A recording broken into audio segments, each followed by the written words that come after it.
हम सब जानते हैं कि रावण का वध करने के बाद भगवान राम ने माता सीता को वापस पा लिया था। लेकिन क्या आप जानते हैं कि माता सीता का अंत कैसे हुआ, जिसने अपना पूरा जीवन संघर्ष और त्याग में बिता दिया? उस परम पवित्र देवी ने अंत में अपने ही पति भगवान राम को छोड़कर हमेशा के लिए धरती के नीचे जाना क्यों चुना? चलिए इस पूरी कहानी को शुरू से शुरुआत करते हैं। माता सीता अयोनिज थीं, यानी उनका जन्म किसी स्त्री के गर्भ से नहीं हुआ था। वाल्मीकि रामायण के बाल कांड के अनुसार मिथिला में भयंकर सूखा पड़ा था। ऋषियों की सलाह पर जब राजा जनक ने खुद खेत में हल जोता तो हल का अगला हिस्सा, जिसे संस्कृत में सीत कहते हैं, जमीन में एक जगह अटका। वहाँ धरती के गर्भ से एक अद्भुत कन्या प्रकट हुई। हल की रेखा से उत्पन्न होने के कारण ही उनका नाम सीता पड़ा। साक्षात देवी लक्ष्मी ने धरती की पुत्री के रूप में अवतार लिया था। लोग माता सीता को केवल एक पीड़ित स्त्री समझते हैं, लेकिन उनकी मानसिक शक्ति देवताओं से भी अधिक थी। जब लंका की अशोक वाटिका में रावण उन्हें डराने धमकाने आता था तो माता सीता कभी उसकी आंखों में नहीं देखती थीं। वे अपने और रावण के बीच एक घास का तिनका रख लेती थीं। यह एक पतिव्रता स्त्री का संदेश था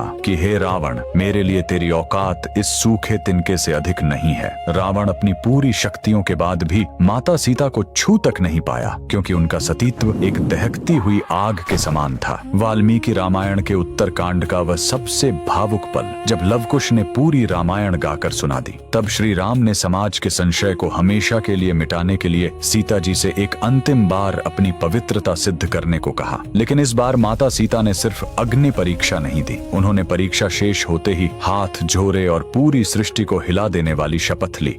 यदि मैंने अपने मन, वचन और कर्म से केवल श्री राम का ही ध्यान किया है, तो हे धरती माता, फट जाओ और मुझे अपनी गोद में संभालो।